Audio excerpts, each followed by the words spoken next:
سے اس بات کو مان لیتے ہیں کہ واہ واہ وہ صاحب نے کیا بیان کر دیا. نہ ثبوت، نہ دلیل، نہ کوئی پروف ہم اس سے پوچھتے ہیں، اور نہ ہمارے اندر اس کی ہمت ہے، جسارت ہے. محترم نوجوانوں، اپنے اندر ہمت پیدا کرو، اپنے اندر جسارت پیدا کرو کہ ہم دلیل پوچھ سکیں اور ثبوت پوچھ سکیں. ورنہ اگر ایسا ہی ہمارا حال رہا تو ایک دن آئے گا کہ یہ دین کو بیچنے والے، ایمان فروش لوگ، قرآن کو بیچنے والے، احادیث کو فراموش کرنے والے لوگ ہمارے دلوں پر چھا جائیں گے، اور ہم اس وقت جو ہے ہمارا حال یہ ہوگا ہم ان کو اس تک نہ کہہ سکیں گے. اس کے بعد اسی بدعتی نے اور مشرک آدمی نے، اس کا نام مشہور ہے، خیر نام کی کیا ضرورت ہے، اس نے آگے بیان کر دیا کہ احکام بن قطان نے جو ہے اس کتاب کا نام ہے، اس نے کہا کہ امام زین العابدین سے روایت ہے، اپنے والد گرامی امام حسین رضی اللہ عنہ سے روایت کرتے ہیں کہ ان کے دادا حضرت علی بن ابی طالب رضی اللہ عنہ سے روایت ہے، انہوں نے کہا کہ رسول اللہ نے فرمایا کہ میں آدم علیہ السلام کے پیدا ہونے سے 14,000 سال پہلے اپنے پروردگار کے حضور میں ایک نور تھا. انہوں نے کہا کہ میں آدم علیہ السلام کے پیدا ہونے سے 14,000 سال پہلے اپنے پروردگار کے حضور میں ایک نور کی شکل میں تھا. اور اس کے بعد اس نے آگے بیان کیا کہ حاکم نے اپنے صحیح کے اندر اس بات کو بیان کیا، آدم علیہ السلام نے جو ہے محمد صلی اللہ علیہ وسلم کا نام عرش پر لکھا ہوا دیکھا، اور اللہ رب العالمین نے ان سے فرمایا کہ اے آدم، اگر یہ محمد صلی اللہ علیہ وسلم نہ ہوتے تو میں تم کو پیدا نہ کرتا، تم کو میں پیدا نہ کرتا. تو ان تمام دلائل کے اندر اس نے یہ بات کو بیان کیا کہ آپ علیہ السلام ایک نور تھے اور آپ بشر نہیں تھے. اور یہ نور کا جو مسئلہ ہے، اس نور کے مسئلے کے اندر ان لوگوں نے قرآن مجید کی آیات کو بھی اپنے پیچھے ڈال دیا. قرآن مجید کی بے شمار آیات ہیں جو اس بات پر گواہ ہیں کہ علیہ السلام جو ہے نور نہیں بلکہ بشر تھے. اللہ رب العالمین نے بے شمار مقام ارشاد فرمایا کہ محمد صلی اللہ علیہ وسلم آپ بھی اس طرح انسان ہے جس طرح اور انسان ہے، صرف اتنا فرق ہے کہ آپ کے اوپر اللہ رب العالمین کی طرف سے وحی کا نزول ہوتا ہے اور آپ پیغمبر ہیں، نبی ہیں. اور آپ نے خود ارشاد فرمایا کہ میں جو ہے ایک رسول ہوں اور ایک بشر ہوں، میں اللہ کا بندہ ہوں، مجھے نور اور جو ہے مجھے کسی اور القاب سے نہ پکارو. اور اس کے بعد اس آدمی نے، دراصل ایک پمفلیٹ ہے، اس کے اندر اس آدمی نے بیان کیا کہ اس رسول اللہ کی پیدائش کے دن میلاد کا منانا اور آپ کا جو ہے نور کا مسئلہ اور آپ کے جو ہے رسول اللہ کے پیدائش کے دن جیسے جلوس کا کرنا کہاں تک ثابت ہے. اس نے اس کے اندر جو ہے ان تمام بے بنیاد دلائل کو پیش کرنے کے بعد یہ آخری نے بات کہی کہ صحیح بخاری کی روایت ہے، نعوذ باللہ من ذالک. اس آدمی نے جو ہے صحیح بخاری ایک ایسی حدیث کی کتاب ہے جس کے بارے میں تمام علماء کا اتفاق ہے، اصح الکتب بعد کتاب اللہ صحیح بخاری،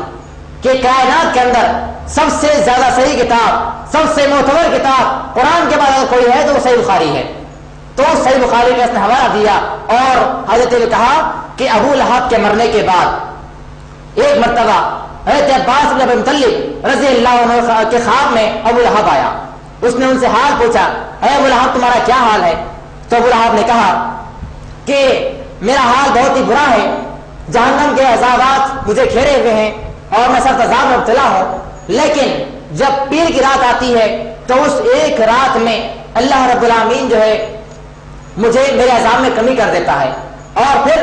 میں اس رات میں اپنے انگلیوں کو چوستا ہوں جن انگلیوں کے ذریعے میں نے رسول اللہ علیہ وسلم کی پیدائش کے وقت اپنی غلام، اپنی لونی صہیبہ کو آزاد کر دیا تھا اور کہا تھا کہ تو آزاد ہے. جس طرح میں نے انگلی سے اشارہ کر دیا تھا تو وہ دو انگلیوں کے ذریعے اللہ تعالیٰ مجھے پانی پلاتا ہے اور میری پیاس کو بجھاتا ہے.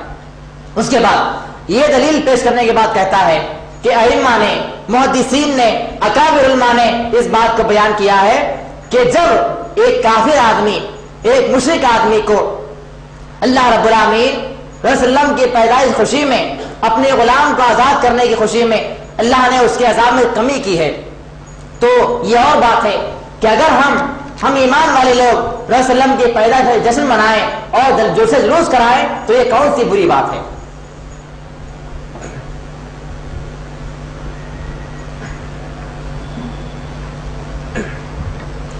اسی طرح اس اور آدمی نے جو ہے اتنی باتوں کو بیان کر دیا. پامفلیٹ تو بنایا گیا رسول اللہ کی میلاد کے بارے میں دلائل پیش کرنے کے لیے، لیکن آگے اس نے نہ ایک دلیل پیش کی، نہ قرآن کی آیات پیش کی اور نہ ایک حدیث کا حوالہ دیا. اور جب پافلا ختم ہو گیا تو اس میں آگے لکھتا ہے کہ سنی سنی ہے، وہابی ہے، بدعتی بدعتی ہے، تبلیغی تبلیغی ہے، اور جماعت اسلامی کے لوگ جماعت اسلامی والے ہیں، اور فلاں فلاں فلاں ایسے ہیں۔ یہ تمام باتیں پیش کرنے کے بعد جو ہے لوگوں کو گمراہ کر دیا۔ تو محترم نوجوان ساتھیو، یہ رہا رسول اللہ کی بشر اور نور کے بارے میں مکمل دلائل اور اعتراضات۔ اس کے علاوہ اور جو آخری بات ہے وہ بات ہے رسول اللہ کی پیدائش اور آپ رسول کے بارے میں جو اعتراضات پیش کیے جاتے ہیں اور دلائل پیش کیے جاتے ہیں، ان کا ثبوت اور ان کا قرآنی آیات سے کیا استدلال کیا جا سکتا ہے۔ یہ عید میلاد منانے والے دلیل پیش کرتے ہیں کہ اگر عید میلاد کا منانا بدعت ہے تو اس سے پہلے بھی ایسی بدعتیں بے شمار ہیں، اور یہ بدعت حسنہ ہے، جیسے کہ انہوں نے جو ہے نماز تراویح کے جماعت کا اہتمام کرنا اس کو بدعت کہا ہے۔ یہ کہا اگر عید میلاد کا منانا بدعت ہے تو نماز تراویح کا جو اہتمام کرانا بدعت ہے، لیکن نماز تراویح کے بارے میں اس کو بدعت کہنا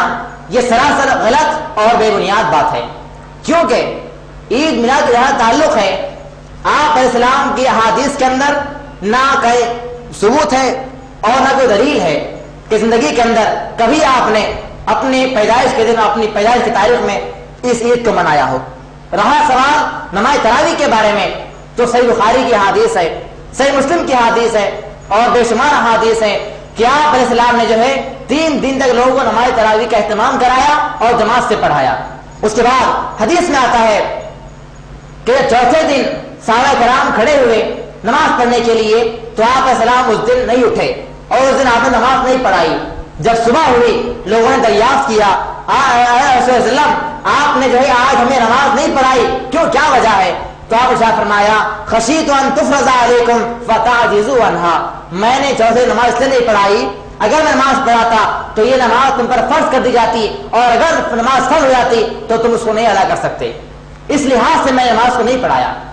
تو یہ نماز کا ثبوت تو ملتا ہے، نماز تراویح آپ نے پڑھائی ہے،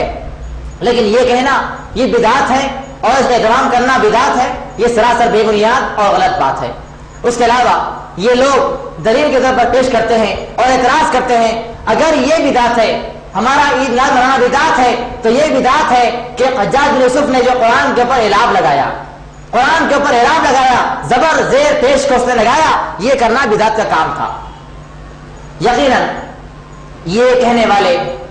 بے بنیاد اور ان کے پاس نہ کوئی دلیل ہے نہ کوئی ثبوت ہے، اور یہ محض غلط اور مغالطے کی بات ہے۔ قرآن پر اعلاب لگانا اس نیت سے تھا کہ اس زمانے میں جب عرب اور عرب کا جو ہے عرب کے اندر اسلام دور دور پھیلتا ہوا گیا اور اسلام میں دور تک پھیلا تو اسلام کا جو ہے بول بالا عرب سے عجم تک ہوا، اور اسی کے ساتھ ساتھ قرآن کا رواج بڑھتا گیا، حافظوں کا رواج بڑھتا گیا، اور جب عجم کے لوگوں نے، عجم کے لوگ عربی نہیں آتی، عرب کے لوگ عرب کے عربی ماہر ہوتے ہیں، وہ لوگ جو ہے بغیر زبر زیر کے قرآن پڑھ سکتے تھے، لیکن جب اجمی کے پاس قرآن مجید کا نسخہ پیش کیا گیا تو اس کے اندر بے شمار اس نے غلطیاں پڑھی، اور خاص طور سے یہ جو حجاج بن یوسف ہے اس نے قرآن جو پڑھا اس نے بھی کئی غلطیاں کی اعراب کے، اور اس کے غلطیوں کو علماء کرام نے ٹوکا، لہذا اس آدمی نے حجاج بن یوسف نے جو ہے اپنی امت اور امت کی جو ہے خیر خواہی کے لیے، مصلحت کے لیے قرآن کا اعراب لگایا، اور یہ کام بغیر کام نہیں ہو سکتا۔ اس کے علاوہ تیسرا ان کے پاس جو ثبوت ہے عید میلاد منانے کا، وہ یہ کہتے ہیں کہ رسول اللہ کا دنیا میں آنا اور آپ کا دنیا کے اندر پیدا ہونا یہ ہمارے لیے بڑا عظیم احسان ہے، اور اللہ رب العالمین کے احسانات کا شکر ادا کرنا یہ ہم پر واجب ہے، اس لیے ہم کرتے ہیں۔ بے شک یہ بات بالکل صحیح ہے کہ رسول اللہ کی پیدائش، دنیا میں آپ کا آنا، آپ کی بعثت ہمارے لیے یقیناً بڑی نعمت ہے اور نعمت عظمیٰ ہے، لیکن یہ کہاں پر لکھا ہوا ہے کہ رسول اللہ کی پیدائش پر یا اور خوشیوں پر جلسے جلوس کا اہتمام کیا جائے، ناچ گانے بجائے جائے، اور جو ہے رنگ رنگلیاں منائی جائے، عورتوں اور مردوں کا اختلاط کیا جائے، مرد زن کے اندر جو ہے تمیز نہ کی جائے، یہ بات کہاں لکھی ہوئی ہے؟ اور رہی بات حصول نعمت پر شکر ادا کرنا، یہ بات بھی صحیح ہے کہ جب اللہ تعالیٰ کسی آدمی کو انعام عطا کرتا ہے تو اس پر شکر ادا کرے، لیکن اسی تاریخ کو مقرر کر کے، اسی دن کو مقرر کر کے شکر ادا کرنا، یہ بات کہاں تک ثبوت ثابت ہے؟ اور ویسے اللہ رب العالمین فرماتا ہے کہ وَإِن تَعُدُّوا